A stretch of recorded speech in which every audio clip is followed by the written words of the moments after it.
Donc, rebonjour, puisque ce matin, alors c'est pas de chance parce que ma gorge était très bien, mais quelqu'un m'a dit, et j'ai vérifié effectivement, le son, je ne sais pas pourquoi, il n'y avait pas de son, donc j'ai parlé, j'ai mimé, comme je le fais d'habitude. On peut lire un peu le texte et on peut le lire sur le blog, mais je voudrais quand même le relire parce que j'aime bien ce partage en parlant comme ceci. Et donc ce texte c'était « Si je veux savoir qui je suis ». Suzuki Roshi nous disait « Si je veux savoir qui je suis, je dois revenir au silence. Revenez donc dans ce monde, devenez zéro, et voici la paix merveilleuse, c'est le monde du silence. » Donc j'ai beaucoup parlé, et je vais parler encore, de cette question centrale dans ma vie, que faire et comment faire. Et je l'ai regardé à travers comment faire pour agir de façon juste, comment faire pour agir avec un cœur tranquille et un regard clair, pas emmêlé dans nos propres projections. Mais aujourd'hui, je voudrais revenir en amont de tout ça. Je voudrais revenir à ce qui est pour moi la base de notre vie. C'est une approche qui est souvent critiquée ou jugée comme inutile, jugée comme un ne rien faire. Mais en fait, ce que je voudrais décrire, c'est une rencontre au cœur même du silence. Ça se passe à l'aube, ça se passe dans le temple et dans tous les temples, je pense. Une journée qui commence par marcher sous la lumière des étoiles et une journée qui va naître dans un moment de paix et de silence. Parce qu'au temple, nous sommes ce que j'appelle des nomades du petit matin, parce que nous allons vers le monde, nous allons pour retrouver tous les autres, les hommes, les femmes au travail ou en prière, et nous sommes ce que j'appelle aussi des guetteurs d'aube, pour accueillir dans la joie une nouvelle journée. Donc c'est un texte que j'ai écrit parce que je souhaitais partager et dire la beauté d'une vie de contemplation et son utilité et son importance. Quand je suis au temple, je dors dans une cabane un petit peu éloignée, mais j'entends le bruit très sourd de la grosse cloche de bronze. Et quand je sors dans la pénombre, je croise d'autres ombres aussi qui se dirigent vers la salle de méditation. C'est un joli sentier avec des aiguilles de pin. En ce moment, c'est l'automne, il fait un peu frais. Le ciel est bleu nuit et aucune lumière qui ne s'annonce encore. Il y a juste un petit croissant de lune et puis des traînées d'étoiles pour se guider.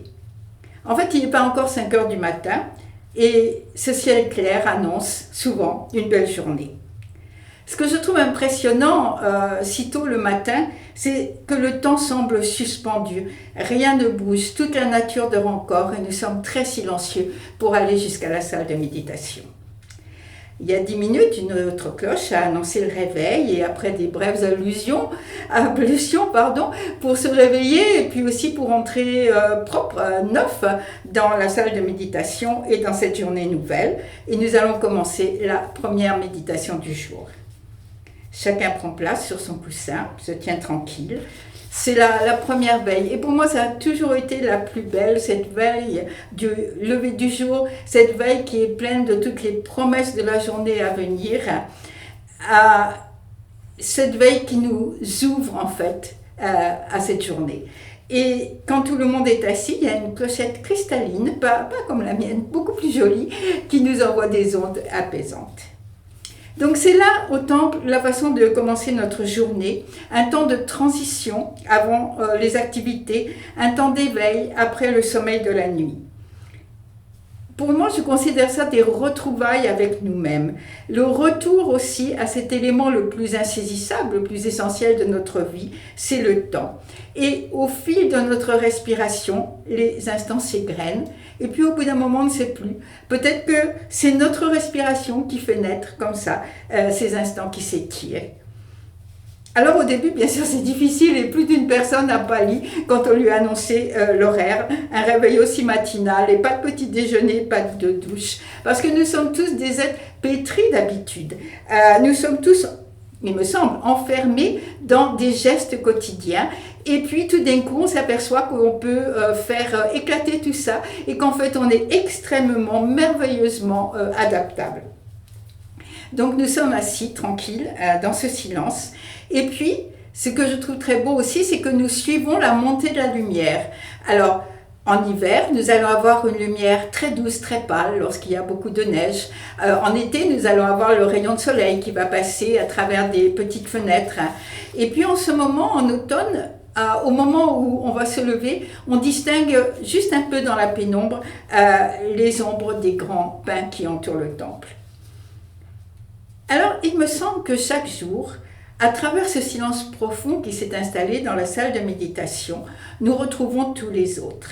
Parce que comme je l'ai dit, et vraiment pour moi la méditation est toujours une ouverture. C'est jamais une fermeture sur soi-même. Il me semble que c'est le reste du temps que nous sommes fermés sur nous-mêmes, quand nous sommes enfermés dans nos pensées, nos soucis, nos attentes, etc.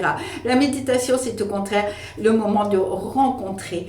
Donc là, je trouve que le matin, comme ça, très tôt, nous allons rencontrer tous les autres, tous ces autres guetteurs d'ombre qui tracent le premier sentier de cette journée nouvelle, tous ces autres nomades du petit matin qui s'aventurent dans un monde encore vide. Alors, il y a les hommes et les femmes au travail ou en prière, debout dans un train de banlieue ou s'apprêtant à monter dans un camion de livraison. Il y a un boulanger parfois, bien plus matinal que nous d'ailleurs, qui prend l'air sur le pas de sa porte. Il y a des livreurs de journée, des carmélites en prière, des frères dont le chant monte vers le ciel, des balayeurs qui passent avant nous pour nous offrir un monde tout propre. Il y a une femme inquiète au chevet d'un enfant, il y a une personne malade qui attend la fin de la nuit et la fin de la souffrance. Donc, nous devenons des guetteurs d'aube pour une journée partagée avec tous que nous essayons d'accueillir dans la joie et la gratitude. Des guetteurs d'aube quand nous prions pour que cet instant de paix puisse être partagé par tous. Et puis, à un moment, nous allons bouger, nous allons nous lever, nous allons travailler, nous allons prendre soin du monde du mieux possible.